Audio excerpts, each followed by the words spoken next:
ఇప్పటికే ఏపీ, తెలంగాణ సహా పలు రాష్ట్రాలను భారీ వర్షాలు ముంచెత్తుతున్నాయి. శ్రీకాకుళం నుండి చిత్తూరు జిల్లా వరకు అన్ని ప్రాంతాల్లోనూ భారీ వర్షపాతం నమోదైంది. తమిళనాడు అతలాకుతలమైంది. 26 జిల్లాల్లో ఏకధాటిగా వర్షం కురిసింది. చెన్నై సహా దక్షిణ తమిళనాడులోని అనేక జిల్లాల్లో అసాధారణ వర్షపాతం నమోదైంది. ఎడతెరిపి లేని వర్షాల వల్ల పలు ప్రాంతాలు జలమయమయ్యాయి. సముద్ర తీర ప్రాంతాలన్నీ అల్లకొల్లారంగా మారాయి. దీని బారి నుండి కోలుకోకముందే మరో అల్పపీడనం ఏర్పడబోతుందని, ఈ నెల 16వ తేదీ నాటికి బంగాళాఖాతంలో ఉపరితలంపై అల్పపీడనం ఏర్పడటానికి పరిస్థితులు అనుకూలంగా ఉన్నట్లు భారత వాతావరణ కేంద్రం వెల్లడించింది. ఆగ్నేయ బంగాళాఖాతం, అండమాన్ సముద్రాన్ని ఆనుకుని అల్పపీడనం ఏర్పడే అవకాశం ఉందని అంచనా వేసింది.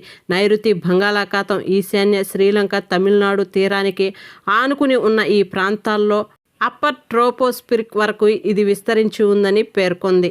అలాగే తెలంగాణకు సంబంధించి చూసుకున్నట్లయితే ఈ అల్పపీడన ప్రభావం తెలంగాణ మీద కూడా ఉండవచ్చని, మరో 2 రోజుల తర్వాత వర్షపాతం నమోదయ్యే అవకాశం ఉన్నట్లు వాతావరణ శాఖ వెల్లడించింది. అలాగే ఏపీ ప్రజలు అప్రమత్తంగా ఉండాలని, లోతట్టు ప్రాంత ప్రజలందరూ సురక్షితమైన ప్రాంతాల్లో నివసించాలని సూచించింది.